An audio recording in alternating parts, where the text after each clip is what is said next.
Hello students, please subscribe the Right to Study channel, press the bell icon.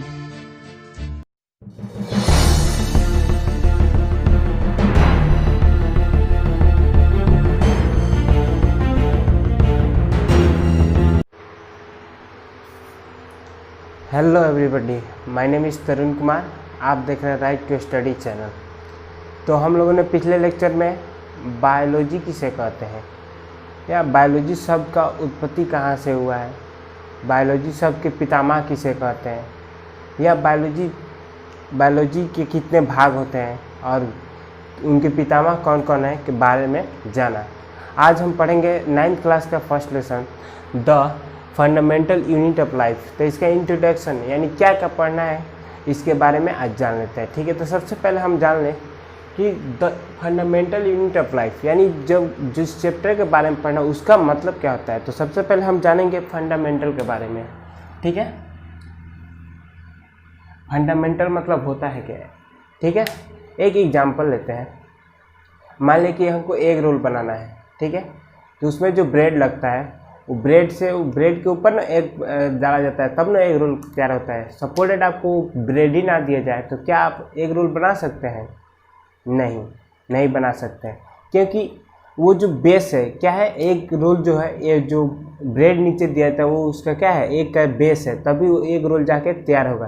तो वैसे ही जो fundamental है वो क्या है, एक अपने आप में क्या है, पूर्णतः निर्मित है, यानी एक बेस है। उस पर आधारित क्या है, उस पर ऊपर जो होगा वो सारी क्रियाएं होती है। यानी वो बेस ना रहे तो क्या होता है, फंडामेंट कोई भी चीज़ कोई बनाना इम्पॉसिबल है। ठीक है, उसके बाद कह रहा है कि सेकंड यूनिट के बारे में जान लेते हैं। यूनिट किसे कहते हैं? तो एक पर नेकलेस लेते हैं। पर मतलब होता है क्या होता है, मोतियों की माला, यानी पर नेकलेस। पर मतलब होता है मोतियों और नेकलेस मतलब होता है माला। यानी पर मोती जो होता है वो अपने आप में, यानी अपने आप में क्या होता है, पूर्णतः विकसित होता है। यानी कहने का मतलब जो यूनिट होता है, यूनिट में भी अगर कोई चीज़ है, ये छोटा चीज़ है तो क्या है, वो पूर्णतः विकसित है। ये नहीं कहेंगे कि हाँ जब तक वो नेकलेस में यानी मोती जो है जब तक माले में नहीं उसको लगाया जाएगा तब तक वो पूर्णतः नहीं होगा। नहीं, वो पहले क्या है, वो अपने आप में यानी जो मोती है वो अपने आप में खुद विकसित है। विकसित होने के बाद तब वो नेकलेस को क्या करता है, विकास करता है। ठीक है, तो यही एक यूनिट है। यानी एक यूनिट ऐसी चीज़ है जो क्या करता है, वो अपने आप में सबसे छोटी से छोटी चीज़ है यूनिट, लेकिन वो अपने आप में पूर्णतः विकसित होती है। ठीक है, ये पूर्णतः विकसित होने के कारण क्या होता है, एक बड़ा से बड़ा किसी भी चीज़ का निर्माण हो जाता है। सपोज आप एग्जाम्पल ले लीजिए।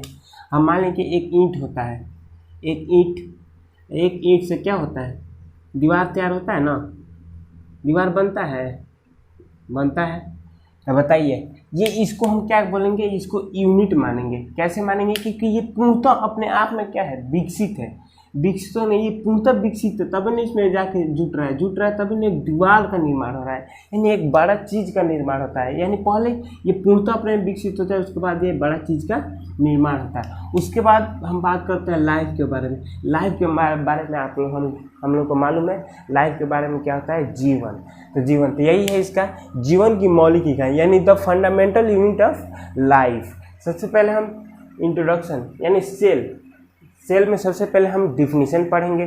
ठीक है, डिफिनीशन के बाद हम लोग क्या पढ़ेंगे, डिस्कवरी ऑफ सेल, यानी कोशिका का खोज किसने किया। ठीक है, उसके बाद पढ़ेंगे पार्ट्स ऑफ सेल, यानी सेल के कितने पार्ट्स होते हैं। तो सेल के 2 पार्ट्स होते हैं, कौन कौन, प्रोकैरियोटिक और यूकैरियोटिक। ठीक है, प्रोकैरियोटिक जो सेल होता है उसका कोई पार्ट्स नहीं होता, लेकिन यूकैरियोटिक जो होता है उनके अनेक पार्ट होते हैं। तो देखिए कौन कौन से पार्ट्स है, प्रोटोप्लाज्मा और साइटोप्लाज्मा, यानी प्रोटोप्लाज्मा भी कह सकते हैं या उसको साइटोप्लाज्मा कह सकते हैं, उसको हिंदी में जीव द्रव्य कहते हैं। दूसरा क्या करा, प्लाज्मा मेम्ब्रेन या सेल मेम्ब्रेन, इसको हम प्लाज्मा झिल्ली भी कहते हैं। हिंदी में इसको हम क्या कहते हैं, प्लाज्मा झिल्ली, और उसको प्लाज्मा मेम्ब्रेन या सेल मेम्ब्रेन कहते हैं। तीसरा कह रहा है सेल वाल, कोशिका भित्ति, यानी सेल वाल के बारे में पढ़ेंगे और कोशिका भित्ति के बारे, इसका हिंदी होता है कोशिका भित्ति। उसके बाद कह रहा है न्यूक्लियस मतलब होता है केंद्र के बारे में पढ़ेंगे। और उसके बाद कह रहा है सेल ऑर्गेनेलस, यानी कोशिकांगों के बारे में पढ़ेंगे। यानी कौन कौन, अब सेल ऑर्गेनेलस यानी इनके भाग देखिए कौन कौन होते हैं। तो इनमें हम कोशिकांग में सबसे पहले पढ़ेंगे प्लास्टिड यानी लवक के बारे में। दूसरा पढ़ेंगे माइटोकॉन्ड्रिया यानी सूत्रकणिकाएं के बारे में। तीसरा पढ़ेंगे विंडोप्लाज्मिक यानी रेक्टेंगुलर ईआर, जिसे हम शॉर्ट में ईआर बोलते हैं, अंतःप्रादाव्य जलिका।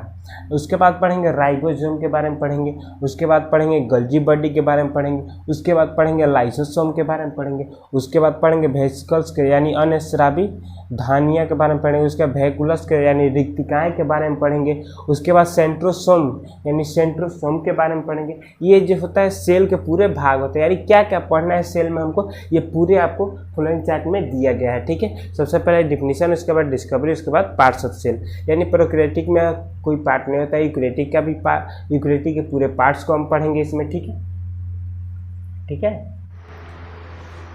The fundamental unit of life, यानी कहने का मतलब फंडामेंटल यूनिट ऑफ लाइफ, इसको एक वर्ड में बोले तो फंडामेंटल यानी एक ऐसा बेस होता है जो अपने आप में कंप्लीट होता है और किसी दूसरे चीज़ का निर्माण करता है। मान लीजिए कि फंडामेंटल यूनिट ऑफ लाइफ यानी फंडामेंटल यानी कोशिका जो है वो अपने आप में क्या है, पूर्णतः निर्मित है और किसका निर्माण कर रहा है, एक जीवन का निर्माण कर रहा है। ठीक है, तो यहाँ पे देखिए कह रहा है कि सेल डिफिनीशन। तब सबसे पहले हम इसके बारे में जान लें, फंडामेंटल यूनिट ऑफ लाइफ, यानी इसके बारे में हम लोग जानें कि ये क्या है। फंडामेंटल यूनिट ऑफ लाइफ क्या होता है कि कोशिका जो होता है वो अपने आप में पूर्णतः विकसित होता है। विकसित होने के कारण ये क्या होता है, विकसित होने के कारण ये एक लाइफ का निर्माण करता है। इसको समझ गए तो ये दोनों को हम समझ जाएंगे। ठीक है, तो सबसे पहले हम यहाँ पे चलते हैं। वाल मतलब क्या होता है, दीवार, यानी रिप्रेजेंट किसको करता है, एनिमल्स या प्लांट को। एनिमल्स में ह्यूमन भी आ जाते हैं, यानी एनिमल्स और प्लांट्स को क्या करता है, रिप्रेजेंट करता है। ठीक है, अब यहाँ पे आता है ब्रिक्स। ब्रिक जो होता है क्या होता है, रिप्रेजेंट एक सेल को करता है। तो यहाँ पे समझिए, मान लीजिए कि ये एक ब्रिक जो है, ये ब्रिक किसका निर्माण किया है, बहुत सारे ब्रिक मिलके एक सेल का निर्माण वाल का निर्माण किया, यानी बहुत सारे ईंट मिलके किस चीज़ का निर्माण किया, तो एक बड़ा से बड़ा दीवार का निर्माण किया। ठीक है, और यहाँ पे देखिए ये सेल जो है, ये छोटे से छोटे सेल क्या होता है, ये सबसे पहले यहाँ पे देखिए, ये ब्रिक जो होता है अपने आप में कंप्लीट होता है। ये अपने आप में कंप्लीट होने के कारण क्या किया, बड़ा से बड़ा दीवार का निर्माण किया। अब सेल को देखिए, सेल जो होता है ये भी अपने आप में क्या होता है, कंप्लीट होता है। कंप्लीट होने के कारण क्या करता है, ये एक ह्यूमन्स बॉडी या प्लांट को क्या करता है, वो निर्माण करता है। ठीक है, तब कह रहा है बिल्डिंग ब्लॉक्स ऑफ लाइफ, यानी सेल को हम क्या कहते हैं, बिल्डिंग ब्लॉक्स ऑफ लाइफ कहते हैं, यानी सेल इसी पे क्या होता है, आधारित रहता है। ठीक है, उसके बाद कह रहा है फंडामेंटल यूनिट ऑफ लाइफ, यानी इसका एग्जांपल एक और समझ लेते हैं। सपोर्टेड आपको कह दिया जाए कि एक बिल्डिंग बनाने के लिए आपको दे दी जाए और कहा जाए नीचे फ्लोर बनाना है और ऊपर या सेलिंग बनाना है और साइड में वॉल बनाना है, यानी साइड में क्या करना है, दीवार बनाए। और तब आपको कहा जाए कि हम आपको फ्लोर नहीं दे रहे हैं, तो आपको क्या करना है, सेलिंग और वॉल बनाना है। तो क्या बना सकते हैं, नहीं बना सकते। तो यही यहाँ पे कह रहा है कि जब तक ये फंडामेंटल यूनिट ऑफ लाइफ, यानी जब तक सेल जो होता है उसका बेसिक ना तैयार हो, जब तक कोशिका तैयार नहीं होगा तब तक किसी क्या होता है, लाइफ का निर्माण होगा, नहीं होगा। यानी जब तक कोशिका का निर्माण नहीं होगा तब तक क्या होता है, लाइफ का निर्माण नहीं होता है। ठीक है, यहाँ पे कह रहा है कोशिका जीवों की आधारभूत संरचनात्मक तथा क्रियात्मक इकाई, यानी हिंदी में कह रहा है कोशिका, यही कह रहा है कि कोशिका जो है जीवों की आधारभूत संरचनात्मक तथा क्रियात्मक इकाई है। यही कह रहा है स्ट्रक्चरल और फंक्शनल यूनिट ऑफ लाइफ, यानी स्ट्रक्चरल, यानी ये जो होता है स्ट्रक्चरल मतलब होता है कि किसी चीज़ का, यानी स्ट्रक्चरल मतलब होता है किसी चीज़ का किस तरह से, यानी किसी पार्ट्स को कैसे निर्माण करना है। सपोर्ट मान ली कि किसी ऑर्गन्स को कहेंगे वो कैसे जीवित है, किसी सजीव यानी लिविंग्स को कैसे कहेंगे कि वो जीवित है, क्योंकि उसमें क्या रिस्पायरेशन होगी, यानी श्वसन क्रिया होगी, वो सांस इनपुट करेगा और आउटपुट भी करेगा या भोजन ग्रहण करेगा। तो इससे हम क्या कर सकते हैं कि उसकी ऑर्गन जो होता है कार्य कर रहे हैं। कार्य करने के कारण क्या होता है कि मान लीजिए कि जो रिस्पायरेशन हो रहा है इसको स्ट्रक्चरल किसने किया, यानी किस तरह से इसको बनाया गया कि ताकि ये रिस्पायरेशन करें, यानी हमारी जो शरीर है ऑर्गन जो है रिस्पायरेशन करे, तो उसको क्या करता है, स्ट्रक्चरल करता है। और फंक्शनल यानी एक फंक्शन है, एक माध्यम है जो क्या करता है, यूनिट ऑफ लाइफ, यानी ये लाइफ का एक माध्यम है, एक बेस है। ठीक है, उसी तरह का होता है कोशिका जीवों की आधारभूत संरचनात्मक एवं क्रियात्मक इकाई। कोशिका जीव का क्या है, संरचनात्मक एवं क्रियात्मक, आधारभूत संरचनात्मक एवं क्रियात्मक इकाई है। सामने आप लोग देख सकते हैं, डायग्राम आप लोगों के सामने दिया गया है। ठीक है, अब देखिए कह रहा है डिस्कवरी ऑफ सेल, आप लोग सामने डायग्राम दिया गया है। कह रहा है first discovery by Robert Hooke in 1665, यानी सेल का सबसे पहले खोज किसने किया था, तो रॉबर्ट हुक ने 1665 ईस्वी में किया था। ठीक है, कर ऑब्जर्व कर्क, यानी उन्होंने किस में देखा था, तो एक कर्क में देखा था, यानी पेड़ का जो ऊपर का छल्ला होता है ना, उसी में देखा था। ठीक है, cork is the obtained from bark of tree, यानी वो कहाँ मिलता है, cork is the obtained of bark of tree में वो क्या उसके छाले पे मिलता है। कर उन्होंने 2 तलों यानी लेंस को जोड़कर अपना संयुक्त सूक्ष्मदर्शी यंत्र बनाया। उन्होंने क्या किया, 2 तलों के लेंस को जोड़कर क्या किया, अपना एक संयुक्त सूक्ष्मदर्शी यंत्र बनाया। और उन्होंने चाकू की तेज धार से, उन्होंने क्या किया कि एक चाकू की तेज धार से कर्क का एक पतला काट यानी सेक्शन बनाया। यानी उन्होंने चाकू की तेज धार से पेड़ का एक क्या किया, यानी कर्क का एक पतला काट बनाया यानी सेक्शन बनाया, उसको निकाला और शीशे की पट्टी पर रख कर देखा। और क्या किया उन्होंने, शीशे की पट्टी पर रख के देखा। अपने किसे देखा, तो अपने सूक्ष्मदर्शी से शीशे की पट्टी पर रख के क्या देखा तो उन्होंने पाया कि कर्क में मधुमक्खी के छत्ते के समान, उन्होंने क्या पाया कि कर्क में मधुमक्खी के छत्ते के समान छोटे छोटे कक्ष पाए जाते हैं। छोटे छोटे क्या पाए थे, कक्ष पाए जाते हैं, जिसके लिए उन्होंने सेल या कोशिका का नाम प्रयोग किया, जिसके लिए उन्होंने सेल या कोशिका नाम का प्रयोग किया था। ठीक है,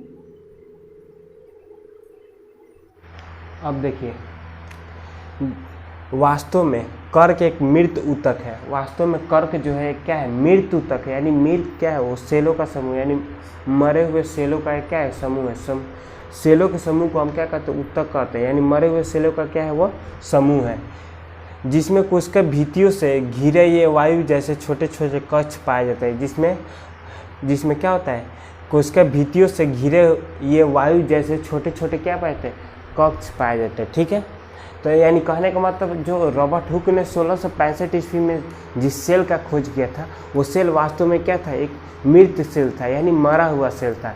फिर क्वेश्चन पूछ रहा है किताब की, आखिर ये जीवित सेल यानी सजीव सेल का खोज किसने किया था। तो आइए हम देखते हैं कि सजीव सेल का खोज किसने किया था। तो कह रहा है कि एक वास्तविक और सजीव कोशिका, जिसे हम जीवन की इकाई, यानी कह रहा है कि एक वास्तविक और सजीव, यानी वास्तविक मतलब जो जीवित हो, वास्तव में हो।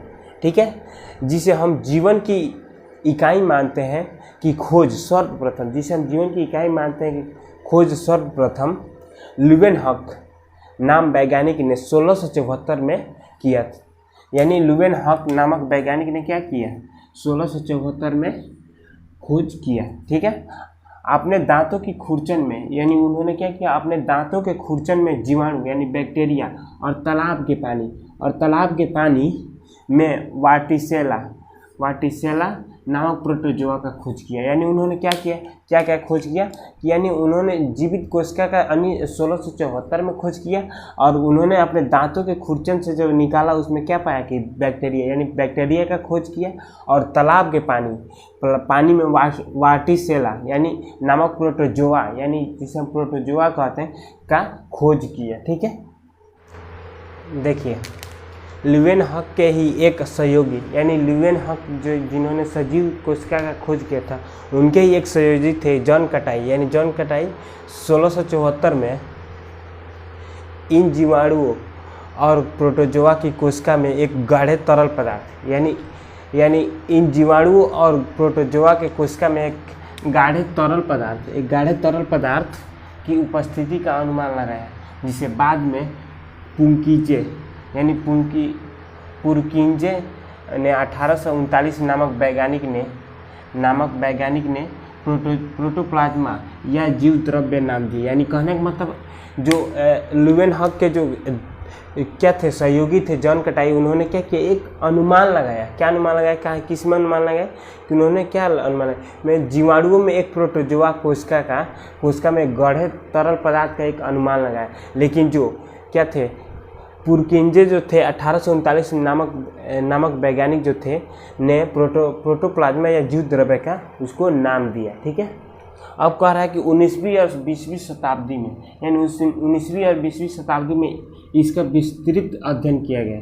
यानी 19वीं और 20वीं शताब्दी में क्या किया गया, इसका विस्तार से क्या किया, अध्ययन किया गया, जिससे कोशिका विज्ञान सेल बायोलॉजी यानी साइटोलॉजी नाम शाखा का निर्माण हुआ। जिससे क्या हुआ, किस चीज़ का निर्माण हुआ, सेल बायोलॉजी यानी कोशिका विज्ञान या साइटोलॉजी नाम शाखा का निर्माण हुआ। ठीक है, देखिए सन 1838 में एम.जे. स्लाइडेन यानी एम.जे. स्लाइडेन नामक एक पादप वैज्ञानिक यानी एम.जे. स्लाइडेन नामक एक पादप वैज्ञानिक एवं 1839 में थियोडोर स्वान यानी थियोडोर स्वान नामक एक जंतु वैज्ञानिक ने एक साथ कोशिका सिद्धांत यानी एक साथ क्या किया, कोशिका सिद्धांत का प्रतिपादन किया, जिसका रुडॉल्फ विर्चो 1855 ने भी समर्थन किया। यानी कहने का मतलब यानी इन्होंने क्या किया, स्लाइडन और स्वान ने एक कोशिका सिद्धांत का प्रतिपादन किया, जिसका समर्थन क्या है, सपोर्ट जिसे बोलते हैं, जिसका समर्थन रुडॉल्फ विर्चो ने किया था। ठीक है, तो स्लाइडन और स्वान ने बताया, क्या बताया अपने सिद्धांत में, कि सभी जीवधारियों का निर्माण कोशिका नामक इकाई से हुआ है।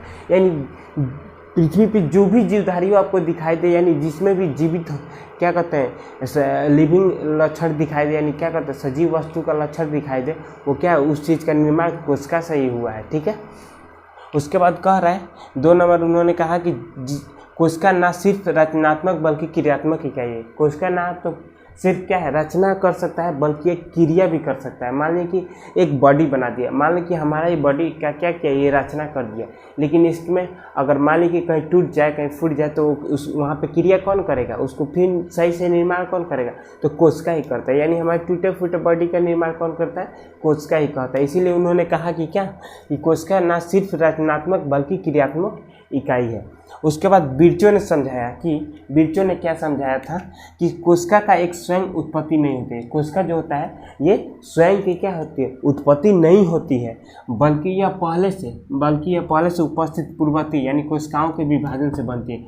बल्कि क्या होती है, ये पहले से उपस्थित कोशिकाओं के विभाजन से क्या होता है, कोशिका का निर्माण होता है। मान लीजिए कि ये कोशिका है, ठीक है, सेल, यानी अगर ये पहले से उपस्थित है तो ये अदर कोशिका कैसे बनाएगा, तो ये क्या होगा, जब इसका विभाजन होगा, ये जब टूटेगा, जितने भाग में ये टूटेगा उतने कोशिकाओं का निर्माण करेगा। ठीक है, तो यही किसने समझाया था, तो विर्चो ने समझाया था कि कोशिका एक स्वयं उत्पत्ति नहीं होती है, बल्कि ये पहले से उपस्थित कोशिकाओं के विभाजन से बनता है। ठीक है, और स्लाइडन और स्वान ने क्या बताया कि सभी जीवधारियों का निर्माण कोशिका नामक इकाई से हुआ है। सभी जीवधारियों का निर्माण किससे हुआ है, तो कोशिका नामक इकाई से हुआ है। कोशिका न सिर्फ रचनात्मक बल्कि क्रियात्मक इकाई है। कोशिका न तो सिर्फ रचनात्मक बल्कि एक क्या है, क्रियात्मक इकाई है। देखिए कह रहा है विर्चो के सिद्धांत को कोशिका या वंशकरण का सिद्धांत भी कहा जाता है। यानी विर्चो ने जो सिद्धांत दिया था उसका दूसरा नाम क्या कहता है, कोशिका या वंशकरण भी कहा जाता है उस सिद्धांत को। फिर कह रहा है मैक्स शुल्ज यानी एम हक्सेल, यानी मैक्स शुल्ज 1861 में और हक्सेल ने 1868 में जीव द्रव का सिद्धांत दिया था। यानी इन दोनों ने किसका सिद्धांत दिया था, तो जीव द्रव का सिद्धांत यानी प्रोटोप्लाज्मा थ्योरी दिया, जिसके अनुसार जीव द्रव का जीवन एक भौतिक आधार, यानी जीव द्रव का एक जीवन क्या है, भौतिक आधार, यानी कहने का मतलब फिजिकल बेसिस ऑफ लाइफ कहा जाता है। यानी जीव द्रव का जीवन का एक भौतिक आधार किसको क्या कहा जाता है, फिजिकल बेसिस ऑफ लाइफ कहा जाता है। और कोई सजीव तभी तक जीवित रह सकता है, यानी कोई सजीव तभी तक जीवित रह सकता है जब तक कि इसके जीव द्रव में उपापचयन मेटाबॉलिज्म होता है। यानी कोई सजीव जब तभी तक जीवित रह सकता है जब तक उसके शरीर में क्या होता है, मेटाबॉलिज्म होता रहे। ठीक है।